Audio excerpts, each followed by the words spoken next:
बिल्किस बानो अगर मुसलमान नहीं होती तो बिल्किस बानो को इंसाफ मिल जाता। 20 साल से बिल्किस बानो लड़ रही है मगर उसका नाम बिल्किस बानो है। आप इंसाफ नहीं करना चाहते बिल्किस बानो से। स्पीकर साहब, मैं मुसलमान हूं, मेरे बगैर ये मुल्क नामुकम्मिल है। मैं इस मुल्क का यरगमाल नहीं हूं, मैं इस मुल्क का कैदी नहीं हूं। मैं पूरे सिटीजनशिप की राइट को चाहता हूं। आग से आग बुझाने को कहा जाता है। टीवी 10 भारत, सच की ताकत। जख्म पे जख्म खाने को कहा जाता है। हम वफादार है बताने के लिए, हमको अपना सर कटाने के लिए कहा जाता है। अरे बताओ, ये जो 28 लोगों की लिस्ट है जो देश का पैसा खाकर भाग चुके हैं या बैठे हुए, उसमें कोई मुगलों का नाम है क्या? कोई मुगलों का नाम नहीं है, मगर आप उस पर कुछ नहीं बोलेंगे। इंदिरा गांधी से सबक हासिल करना चाहिए। इंदिरा गांधी कहती थी कि जुडिशियरी मेरी पाबंद होना, अब नरेंद्र मोदी कहते हैं कि जुडिशियरी मेरी वफादार होना। आप बताइए स्पीकर साहब, क्या ईसाई मानने वाले व्हाइट टेरर हैं? क्या ईसाई मजहब के लोग व्हाइट टेरर को फरोग देते हैं? आप बताइए। मैं यहां पर जजेस को तहफ्फुज करने के लिए नहीं खड़ा हूं, मैं बेसिक स्ट्रक्चर की हिफाजत में बोल रहा हूं। मैं अदलिया की आजादी के लिए खड़ा हूं, मैं एग्जीक्यूटिव की आजादी के लिए खड़ा हूं, लेजिस्लेचर की आजादी के लिए खड़ा हूं। अकलियतों को मुसलमानों के ताल्लुक से कोई महीना ऐसा नहीं जाता जहां पर उनको जान से मारने की धमकी नहीं दी जाती। बरसर इख्तिदार जमात के एक एमपी साहिबा ने कहा कि चाकुओं को सिर्फ तरकारी के लिए इस्तेमाल मत करो, गर्दनें काटने के लिए इस्तेमाल करो। बरसर इख्तिदार जमात ने गुलबर्गा के रेलवे स्टेशन को हरा रंग किया गया था, उसको यह कहकर तब्दील कर दिया। मैं पूछना चाहता हूं, क्या नरेंद्र मोदी की सरकार तिरंगे के हरे रंग को निकाल देंगी? क्या हरा रंग मुसलमानों का है? क्या नरेंद्र मोदी की सरकार खरबूजे पर पाबंदी आयद कर देगी और देश की जनता से कहेगी कि नागपुर में आपके हेड ऑफिस में उगा हुआ सिर्फ संतरा खाया जाएगा?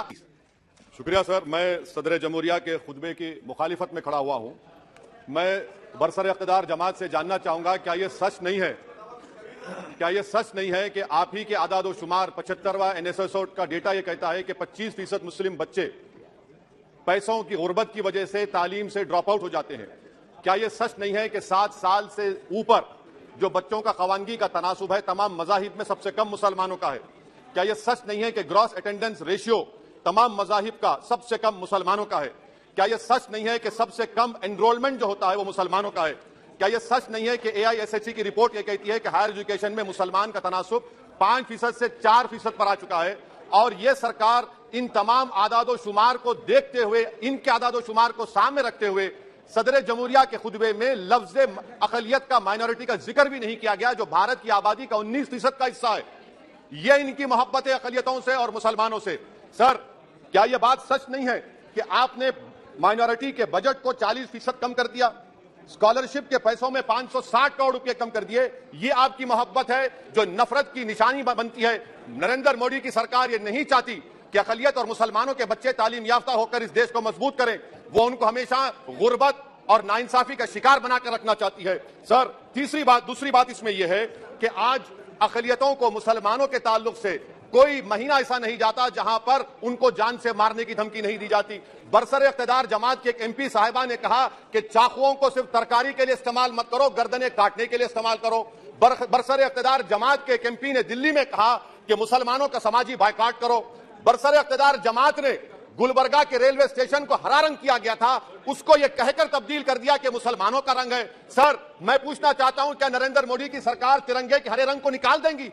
क्या हरा रंग मुसलमानों का है? क्या नरेंद्र मोदी की सरकार खरबूजे पर पाबंदी आयद कर देगी और देश की जनता से कहेगी कि नागपुर में आपके हेड ऑफिस में उगा हुआ सिर्फ संतरा खाया जाएगा? सर, नारी शक्ति की आप बात करते हैं तो बिल्किस बानो अगर मुसलमान नहीं होती तो बिल्किस बानो को इंसाफ मिल जाता। 20 साल से बिल्किस बानो लड़ रही है मगर उसका नाम बिल्किस बानो है। आप इंसाफ नहीं करना चाहते बिल्किस बानो से। यह नारी शक्ति आपकी है। पसमानदा मुसलमान से आपकी मोहब्बत, दीजिए 1950 के प्रेसिडेंट ऑर्डर तरमीम करिए, दलित मुस्लिम का स्टेटस पसमानदा को दीजिए। आप नहीं देना चाहते। क्या मजहबी आजादी का उनको हासिल नहीं है? स्पीकर साहब, मैं मुसलमान हूं, मेरे बगैर ये मुल्क नामुकम्मिल है। मैं इस मुल्क का यरगमाल नहीं हूं, मैं इस मुल्क का कैदी नहीं हूं। मैं पूरे सिटीजनशिप की राइट को चाहता हूं और अभी चाहता हूं। कब आप बिहार के सुरजापुरी और कुलैया बादरी को कौमी OBC स्टेटस देंगे? स्पीकर साहब, दूसरी अहम बात मैं कहना चाह रहा हूं, चीन का जिक्र आपने किया। क्या प्रधानमंत्री अपनी जबान को जुम्बिश देंगे और चीन का नाम लेंगे? क्या आप चीन को डेमचौक और डेमसांग से उखाड़ कर फेंकेंगे?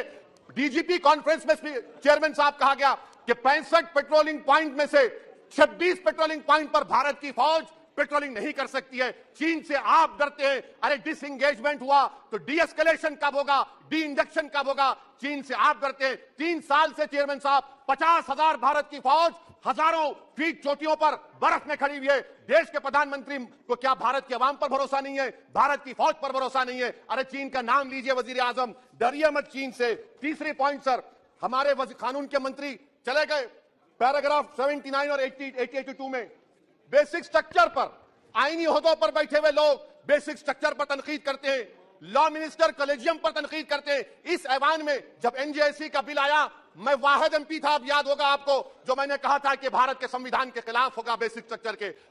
इंदिरा गांधी से सबक हासिल करना चाहिए। इंदिरा गांधी कहती थी कि जुडिशियरी मेरी पाबंद होना, अब नरेंद्र मोदी कहते हैं कि जुडिशियरी मेरी वफादार होना।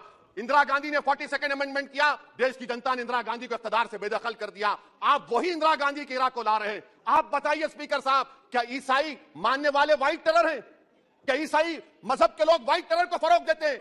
आप बताइए। मैं यहां पर जजेस को तहफ्फुज करने के लिए नहीं खड़ा हूं, मैं बेसिक स्ट्रक्चर की हिफाजत में बोल रहा हूं। मैं अदलिया की आजादी के लिए खड़ा हूं, मैं एग्जीक्यूटिव की आजादी के लिए खड़ा हूं, लेजिस्लेचर की आजादी के लिए खड़ा हूं। चेयरमैन साहब, कोर्ट का काम यह नहीं है, जजेस का काम यह नहीं है कि नरेंद्र मोदी सरकार की मदद करे।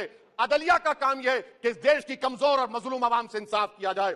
चौथा पॉइंट स्पीकर साहब, यहां पर एक बड़े सरमाएदार का जिक्र किया गया है। क्या यह बात सच नहीं कि कांग्रेस और बीजेपी ने ओलिगार्क्स को पैदा किया? आप दोनों ने मिलकर ओलिगार्क्स को पैदा किया।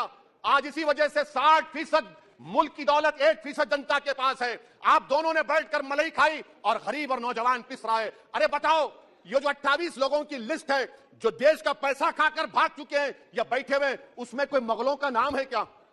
कोई मुगलों का नाम नहीं है, मगर आप उस पर कुछ नहीं बोलेंगे। संडेसराज कंपनी है, 15,000 करोड़ नाइजीरिया और केनिया की कोर्ट में जाकर कहती है कि हम हिंदू हैं, भारत को आएंगे तो प्रोसिक्यूशन होगा। आपने कोर्ट में कुछ नहीं कहा, वहां पर एसआईटी आपने बनाई। मगर शुक्र है, मैं लाइटर वेन में कह रहा हूं कि हाइडनबर्ग अगर यहां होता तो यूएपीए लग जाता उस पर। और सर, मैं नरेंद्र मोदी सरकार को मशवरा दे रहा हूं लाइटर वेन में कि ये अंग्रेजी का अल्फाबेट ए बड़ा अशुभ है आपके लिए। डबल ए को आपने कहा कि बेटा फाइटर एयरक्राफ्ट बनाओ, बैंकरप्ट हो गया। अब कैपिटल ए को आपने 17 इंडस्ट्री दे दिए, हम पूरे विश्व में मार्केट कैप हमारा 5वें नंबर पर आ गया। सर, देश के प्रधानमंत्री से बताना चाह रहा हूं कि वजीर दाखिला का नाम भी ए से शुरू होता है। मैं खत्म कर रहा हूं। मैं स्पीकर चेयरमैन साहब, मैं सरकार से पूछना चाह रहा हूं कि क्या जनवरी 2024 और फरवरी में क्या यह सरकार थर्मो न्यूक्लियर ब्लास्ट करने जा रही है? क्या आपने हमारे अतराफ में देख लिया कि उसके वाकई व नतायज क्या निकलने वाले हैं?